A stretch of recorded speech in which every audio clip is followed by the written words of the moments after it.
Hey, it's Boston Drives, dropping one for the rideshare guy. My name is Matt, and you guessed it, I drive in Boston. But people ask me all the time, how do you earn so much money? If you notice here, 13 hours, 51 minutes, that's $57.45 an hour.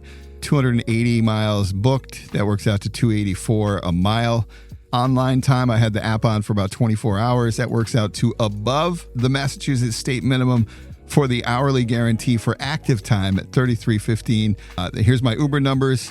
You notice about 5 hours for the week. Works out to, don't worry about the online time. I have the app on all the time when I'm doing Lyft and other things. $67.89 an hour on Uber. So people ask me all the time, how do you earn $57.45 per active hour? Listen, they're going to send you a lot of lowball rides. In my case, we have this state minimum of $32.50. When they know that you're above that, they're going to send you a bunch of lowballs. And in any market, they're going to do this. You got to relentlessly decline these lowball, unprofitable rides.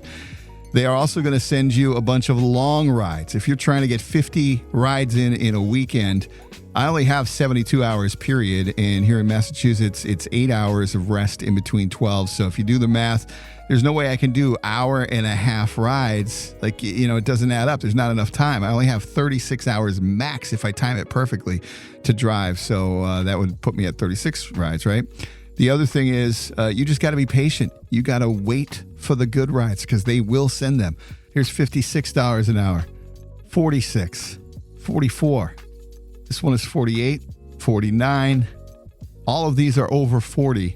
And you saw they were pinging me with $20 offers as well all weekend long.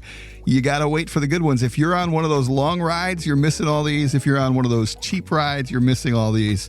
You got to be patient. You got to know your market and know which ones to decline for reasons like traffic or the fact that it's a problematic pickup that isn't quite obvious on the offer card. There's another $57, almost $58. See, you just got to be patient. Now, I don't know your market. It may be different. I will tell you this. There were times where half an hour, 45 minutes, I got no pings at all. And then they come in with a low ball. You're desperate. You're like, I got to get the rides. Now, towards the end of the challenge, I was getting a little tired, and I was like, I had 7 more. I took some low ball ones because they were quick, short, and it made sense. Because at that point, if I didn't get it, I wasn't going to get anything. And if I did, at some point, they were like $20 extra a ride, right? So I just took them. But you got to be relentlessly patient and decline. If we all did that, they'd price these rides properly and things would be a lot better for us. But again, I don't know your market, but that's how I earn between 57 and 67 this weekend per active hour. And I encourage you to try some of these. If you have any tips on how you're doing well in your market, drop them in the comments below. Thanks for watching. Be safe, be smart, and make some money, all right?